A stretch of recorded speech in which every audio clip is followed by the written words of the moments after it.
It's the Flow Friday Night Sports Show, and it's time for us to have a look at EP netball now, Eastern Eyre and Great Flinders, and we're going to start with Eastern Eyre. But first, we need to bring in Jo Franklin, the Queen of Eyre Peninsula Netball. How are you? I'm doing really well, and you? Very well, thank you. Going okay. Anzac Day clash last week in Eastern Eyre Netball, a clash you know well. Yes, absolutely. I've been here over 40 years now, and it's always been the one, either Cow and Cleve, or when Rangers got together, it was Cow Rangers. And it's been a very steep tradition within the East County West Eastern Eyre. So, and unfortunately for the Cowgirls, it probably didn't go quite the way they would have liked, with Rangers running out winners 41 to Cow 19, and Lauren Symes taking out the Anzac Day medal. The result went the way that we thought that it would, and Eastern Rangers just way too tall and way too strong for a very much developing Cow side at the moment. No doubt, but they can hang their hat on the fact that they were able, defensively at least, to be able to restrict the Eastern Rangers to 41, but 19 goals yourself's not going to win too many games, is it? No, unfortunately it's not, and it is that goaler combination that they are trying to work out at the moment. So, but they'll definitely work on it. And look, Lauren Symes absolutely epitomises the meaning of the Anzac Day medal for sure. She's a star. There's no question about that. Yeah, there's no question about that. The day before was Kimber Districts and Ports. Now, this was in Kimber, and Kimber almost put up a cricket score here. Lots of goals scored in this game, 109 for the match, and 77 of them belonged to Kimber Districts. Yeah, they did, and 32 to Ports. Now, Ports would have been relatively happy with that, I would have thought. First hit out that they've had, and they are putting a whole new group of players together in that side. So I would have been quite happy if I was coaching that with 32. Probably not so happy about Kimber scoring 77. But that Kimber side, very, very strong, and the Anzac Day medal going to a young lady who absolutely exemplifies the meaning of that medal in young Geordie McCullum, who is back on the peninsula and living in Kimber and playing for them this year through the centre court, and was just absolutely amazing from what I've heard. Excellent. All right, so well done to them. That leads us to this week's round of matches, round 3. And, of course, we see Central United back in action this week after having the bye last week. They will be hosting their first game of the year at Woodner, and Cow come to town. Yep, probably the furthest one away. But, this will be a really good matchup because they probably are well matched. The Central Eyre United side definitely going through should we say a birthing process, getting their act, coming together, and the same with the cow side. So two sides with quite some young talent amongst them, with a little bit of experience, but certainly not experience having played together. So I think this will be a really interesting game, and like I said, I think they'll be fairly well matched. I think that the Cow will have had the fact that they've had 2 games so far. Central Eyre have only had the 1 game with the bye last week. So, they're probably just got that bit of match fitness and that little bit of match experience happening at the moment. But Central Eyre, tall. They've got the Abby Bruce at one end and Keeley at the other, so some height at either end of the court there that will really test the Cowgirls, because that's probably one of the things that they are lacking is a bit of height in the goal circle. So, I just think it's fantastic that Woodner are going to host this first game. From all accounts, everybody I've spoken to within the Eastern Eyre competition are just so excited about having the extra team in there in the competition, and are all enthused and revitalised. So there is no doubt Woodner will put on a fantastic day for Cow. There is no question about that. When they host a footy match, they do an excellent job. But yeah, I think matchups, I sort of was looking player for player. I think Central Eyre United might just get over the line here. I think you're right. I think the Storm might get their first win. I think they will. Yeah. The other game in the A grade, we'll have a look at that at Port Neal. Ports will welcome the Eastern Rangers to town, and Eastern Rangers will start white-hot favourites, of course, but Ports will see if they can score plenty of goals again. Yes, hosting at Port Neal, and there will be some interesting matchups here too. The issue that Eastern Rangers have, is their height advantage, and the fact that they've also have been playing together for a while. Again, Port's putting a new look side together, but if they can really build on the 32 goals that they got the week before last week, then they could well take it up to Rangers. The issue being the experience of the Rangers girls all over the court is certainly going to tell. And whilst Port's, I'm thinking, will probably hang in there for a half, I think it'll be that second half where they start to tire a little bit, and Rangers won't. They are actually quite a well-oiled machine at the moment, and I would be thinking that Kelly Richardson would be hoping that she can keep them that way for the whole season. But they've got the height of the goals. Nick Sims and Nicole Symes and Tamika Wren and Lauren Symes at the other end in defence. It's a pretty strong. Test done on the wing. If they're going to play her there, she's also got a bit of height about her. So Port's they're going to have to really think about their passing through the centre court, particularly making sure they get through those hands that are going to be up over the ball as tight as.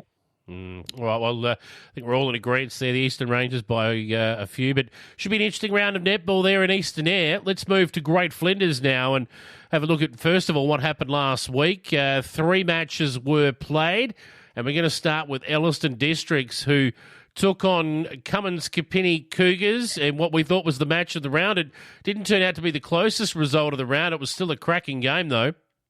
Oh, absolutely. And Elliston, they threw a great party, so to speak. So they're hosting their first home game. But Cougars were... it was quite even for most of the game, and but towards the end they just pulled away, and their experience of Ella Wedd in goals was probably one of the telling things there in the end, and the fact that Elliston Districts probably just were not as accurate in goals, missed a lot. Poor old Zali Newton didn't probably have her best day in goals, but tried hard, and the young girl, a young Shepherd girl who had her first game in goals, very, very nervous, but they worked their way into the game. 33-26, that's only a few turnovers, really, a couple of centre pass turnovers, and Elliston would have been right back in it. But Cougars certainly too strong on the day. Indeed. And Anzac Medal again went to somebody who has come back from knee reconstruction, has worked so hard at that, and has just got so much grit and determination. Jet Green won that medal, and absolutely a worthy winner. Thoroughly deserved. Good on her. The closest match of the round, and it's no surprise to see this because they've been doing it for, decades. Hume Bay taking on Ramblers, and another thriller between these two famous clubs. Absolutely. And, it was just an amazing game, evidently. 38-36 is not very high scoring. So you can imagine how tight the game was, particularly defensively through the mid-court, tight defence by both sides.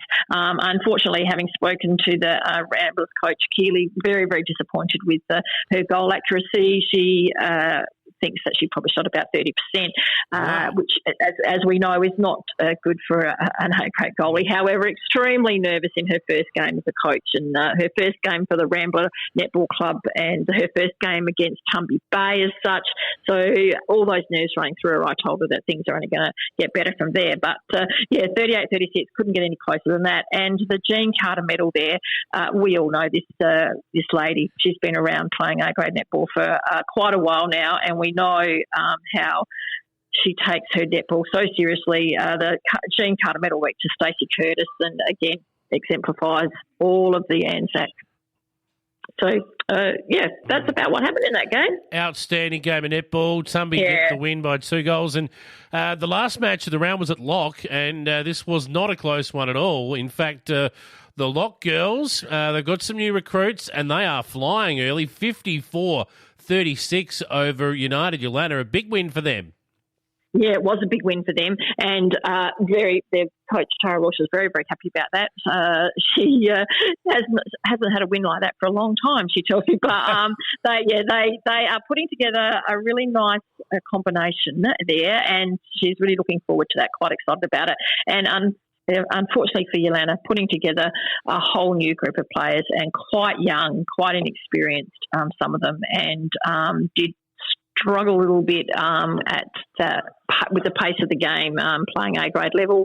But they certainly will learn from that, and they will certainly grow. There's no question about that whatsoever. But, yeah, that was a good first-up win for Lock, and has certainly given them the enthusiasm to take the season on well and truly. Indeed. That leads us to this week where we've got another round of 3 teams having the bye in Great Flinders, obviously just to even up the draw and whatnot. That means only 2 fixtures for us to talk about, and Elliston District, is not one of them. They've got the bye this week. Yes, they have got the bye this week, so they get the opportunity to just sit back, have a little think about what they're doing and get themselves ready for the next week. Indeed they will. The games that will be played, though, United Yolanda, they've got a tough ask here. They will host Ramblers. Not a great start to their season last week, and it might get worse.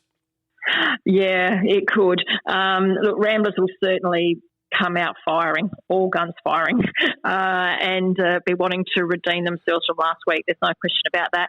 I know that Cummins is thinking that she might just have a little bit of a change around with her team, but no matter what, they've got quite a bit of height through there with Keely in goals and Matilda Creddy, and then they've got Abby Lee Burrows and Kira Simons, and even through the centre there they've got Abby Darlitz, who's not short. They've got so they've got quite a lot. Lily Nettle, she's certainly not on the shorter side either. So, they've got quite a bit of height, which is going to be very telling for the Yolanda side.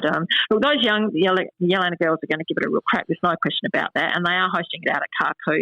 But I would think that Ramblers will be coming out all guns firing this week. Yeah.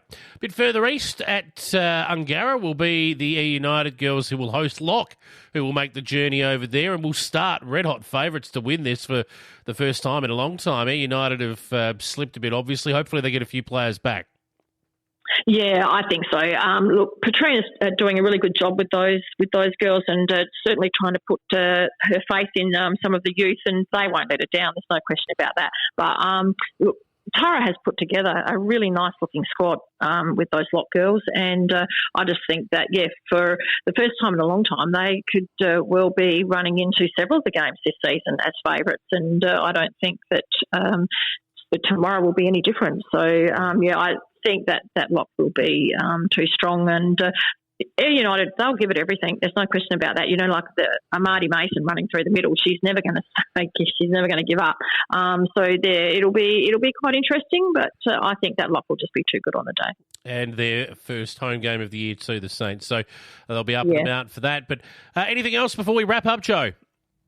Look, everybody's getting ramped up for selecting their association side, so that's all going to be very, very interesting, with new players being available to both the Great Flinders and the Eastern Eyre associations. So it'll be quite interesting. And the only other thing that I will quickly mention, Jason, is that it's the Priceline Cup Club Carnival down in Lincoln this weekend, and several of these sides from both of these associations will be coming down to take on some of the Lincoln clubs, and we're just fantastic that Priceline supported this carnival to get it back up and running again after not having it last year, giving the kids a chance to get out and have a run around and get some extra exercise and some extra netball skills.